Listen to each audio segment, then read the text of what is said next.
Hi, I'm Dr. David Geier, orthopedic surgeon and sports medicine specialist, and I provide education and commentary on injuries and injury prevention and injury treatments for athletes and active people, probably much like yourself, so that you can stay healthy and perform your best. And one of the questions I get so often pertains to meniscus tears and whether or not a meniscus tear in the knee actually needs surgery, especially if that meniscus tear comes with some arthritis changes in the knee. And so in today's Ask Dr. Geier video, I'm going to answer a question along those lines, and hopefully it'll be helpful for you if you are battling knee arthritis and a degenerative meniscus tear.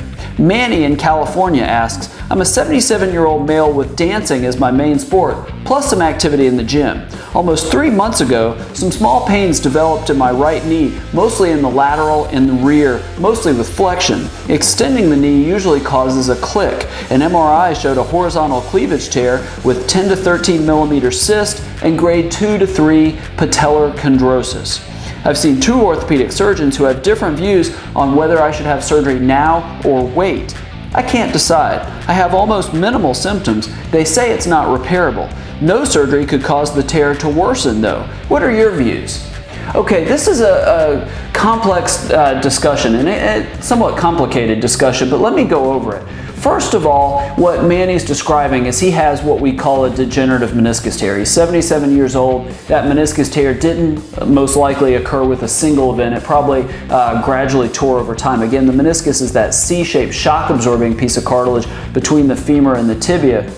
And it can tear with really minimal symptoms as you get into your 50s, 60s, and 70s, maybe squatting to pick something up, or you may never remember anything that occurred to happen to cause it to start having pain. Plus, it often occurs in the setting of some arthritis changes, and he mentions some grade 2 to 3 chondrosis under the patella. Chondrosis is essentially wear and tear of the cartilage under his kneecap.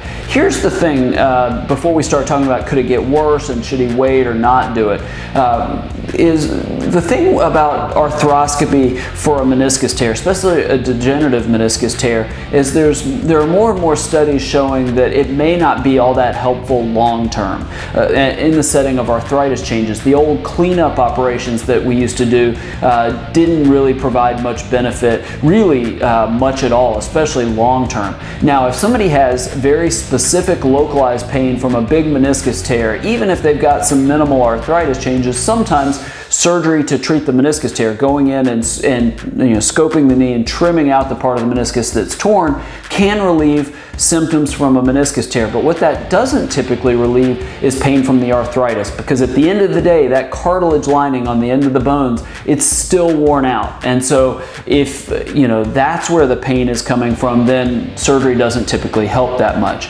Now, I've never been a huge proponent, at least in adults, especially adults with degenerative meniscus tears, that you have to do something now or the tear is going to get worse. The argument goes, the more you walk on it, the more you're active and pound on it, you propagate the tear. I don't really know that that's as big of a problem. My experience with meniscus tears is that people that really have pain from a meniscus, if they can try to ride it out and go longer, the worst that typically happens is that the pain just doesn't get better. It kind of stays the way it is. So somebody like this, in that case, I wouldn't push somebody to do surgery out of fear that it's going to get worse longer. The last part of this is, and again, this is not specific medical advice, but just generally, because so many people deal with this very similar situation. If somebody's not having that much pain, I wouldn't push them to do surgery. I mean, just because somebody has a structural problem seen likely in this case on an MRI, but not having much pain, I wouldn't do surgery for that. If it at some point develops symptoms, you could institute treatments for that at whatever point that happens. But if somebody's doing relatively well and they can do all their activities relatively pain-free, there's in my opinion, no need to rush out and go straight to surgery, especially in the setting of arthritis changes. Again, it's a complex decision and there's a lot of clinical features and there's a lot of interaction in terms of what the patient can do, what he wants to do, or what she wants to do.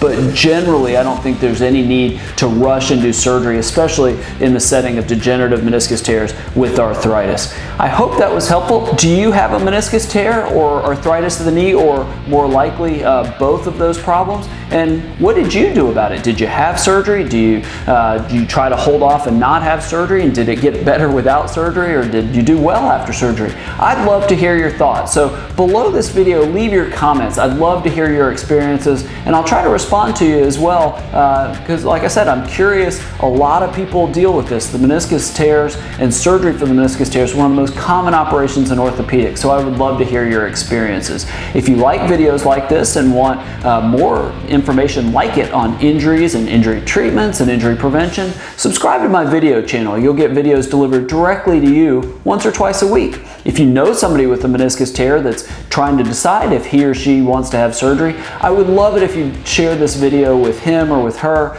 so hopefully it can help that person make a decision about their knee, or maybe understand kind of the thought process that we go through as orthopedic surgeons. And last, go to my website, drdavidgeier.com, and you can subscribe to my email list where I share resources on ways to stay healthy and perform your best that I only share by email. And you'll get a free book on injury prevention, ebook on injury prevention called The Year of the Healthy Athlete, completely free. I'd love to share resources on staying healthy and performing your best.